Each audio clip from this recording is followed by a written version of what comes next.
High বন্ধুরা, জিমেলে recovery phone number বা email থাকা খুবই জরুরি। কারণ এমন অনেকবার হয়েছে আমি আমার অ্যাকাউন্টের পাসওয়ার্ড ভুলে গেছি, কিন্তু রিকভারি ফোন নাম্বার বা ইমেল থাকার কারণে আমার কোনো প্রবলেম হয় নাই। আমি পাসওয়ার্ড রিসেট করতে পারছি। আমি রিকমেন্ড করব দুইটাই অ্যাড করার জন্য। তো কিভাবে অ্যাড করব, এই জন্য আমরা প্লে স্টোর ওপেন করি, পিক অপশনে ক্লিক করি, ম্যানেজ ইউর গুগল অ্যাকাউন্ট এই অপশনে ক্লিক করি। আমরা গুগল অপশন পেয়ে গেলাম। একটু স্লাইড করে সিকিউরিটি অপশনে ক্লিক করি, নিচে যাব, এখানে আমরা পেয়ে গেলাম রিকভারি ফোন, রিকভারি ইমেল। তো প্রথমে আমরা রিকভারি ফোন এটা অ্যাড করার জন্য এই অপশনে ক্লিক করি। তো এখানে আমাদের গুগল আইডির পাসওয়ার্ড চাইবে, পাসওয়ার্ডটা দিলাম, নেক্সট অপশনে ক্লিক করলাম।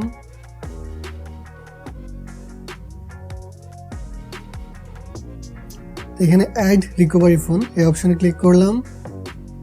এখানে দেখবেন বাংলাদেশ অপশন সিলেক্ট করা আছে কিনা। সিলেক্ট করার পর এখানে আমরা আমাদের নাম্বারটা দেব। আমি নাম্বারটা দিলাম। নাম্বারটা দেওয়ার পরে নেক্সট অপশনে ক্লিক করলাম, গেট এ কোড এই অপশনে ক্লিক করলাম।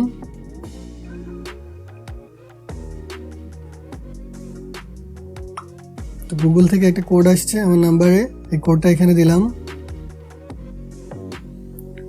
ভেরিফাই অপশনে ক্লিক করলাম।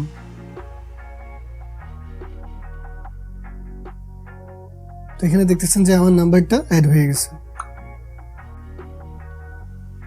রিকভারি ফোনে আমার নাম্বারটা অ্যাড হয়ে গেছে। তো এখন আমরা রিকভারি ইমেলটা অ্যাড করব। তো রিকভারি ইমেল অ্যাড করার জন্য রিকভারি ইমেল অপশনে ক্লিক করব।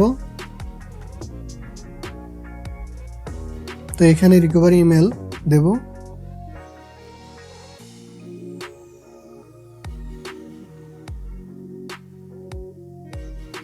আমার মেইলে গুগল থেকে একটা ভেরিফিকেশন কোড পাঠানো হয়েছে, ওই কোডটা আমি এখানে দেব। ওই কোডটা আমি এখানে দিলাম, ভেরিফাই অপশনে ক্লিক করলাম, রিকভারি ইমেল ভেরিফাইড হয়ে গেছে। তো আমার রিকভারি ফোন এবং রিকভারি মেল দুটোই অ্যাড করা হয়ে গেছে। এখন যদি আমি আমার জিমেলের পাসওয়ার্ড ভুলে যাই, তা আমি রিকভারি ফোন অথবা রিকভারি ইমেলের মাধ্যমে জিমেলের পাসওয়ার্ড রিসেট করতে পারবো। সো ভিডিওটি ভালো লাগলে লাইক করবেন, চ্যানেলটি সাবস্ক্রাইব করবেন, অ্যান্ড কোনো কোয়েশ্চেন থাকলে অবশ্যই কমেন্ট করবেন। ধন্যবাদ।